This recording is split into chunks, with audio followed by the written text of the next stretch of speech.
Genesis chapter 1 verses 1 to 2. In the beginning, God created the heavens and the earth. Now the earth was formless and empty. Darkness was over the surface of the deep, and the Spirit of God was hovering over the waters.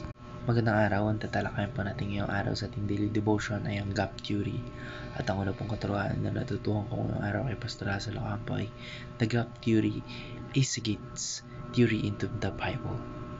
Ayon daw po sa gap theory, maring milyong-milyong taon yung pagitan ng dalawang talatang ito na Genesis chapter 1 verse 1 and 2 para may paliwanag po yung edad ng mundo ayon po sa science tulad po ng mga fossil records, old rocks, etc. etc.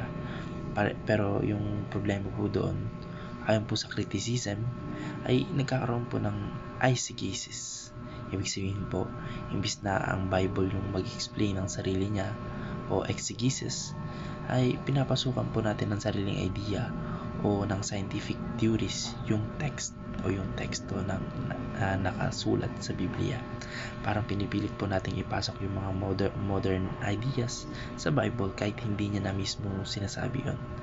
At kaya po sabi sa testament na yun o statement na yun, yung gap theory po ay hindi natural na bahagi ng Genesis kundi isang foreign idea na ini-inject po sa salita ng ating Panginoon Diyos. Ang natutuhan ko naman po sa pangalawang katuruan ni Pastor Hazel Ocampo ay the Bible must be used as a basis of science.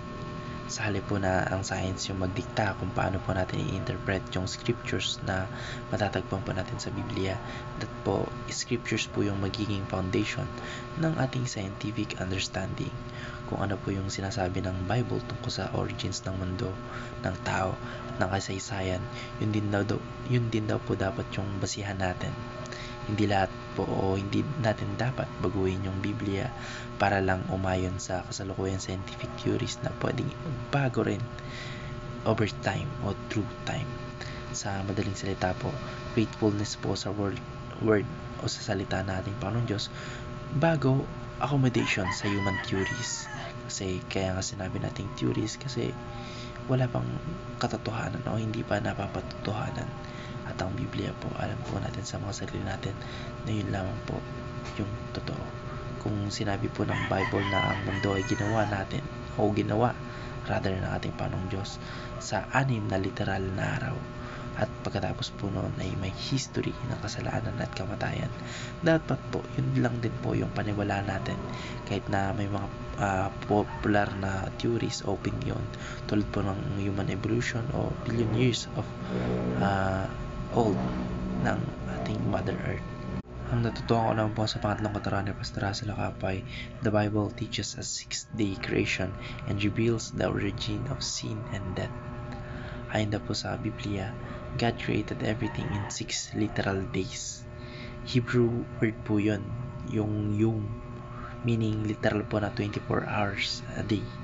Sa context po ng Genesis chapter 1 o Genesis chapter 1, yun nga, Genesis chapter 1 na whole na yun. 1 literal whole day po yung sinasabi doon sa Genesis. Each day na nagki-create yung ating Panginoon Diyos kasi lagi itong sinasamahan po ng evening and morning, the nth day. Example, the first day, the second day, the third day, etc. and so on and so forth. And hindi po ito figurative o millions of years kada day. Bukod po dito, Genesis also reveals kung paano pumasok yung kasalanan at kamatayan sa ating mundo. Hindi dahil natural process lang ito, kundi dahil sa disobedience nila Adam and Eve o nila Adan at Eva doon sa Garden of Eden. Bago nagkasala po yung tao, walang death, suffering, or decay. Yung kamatayan po ay bunga ng kasalanan, and nakasulat po yun sa Romans chapter 5 verse 12 to back this up po.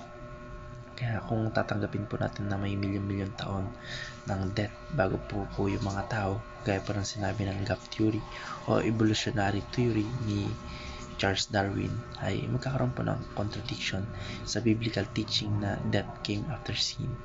At yun lang po, maraming salamat and God bless. Amen.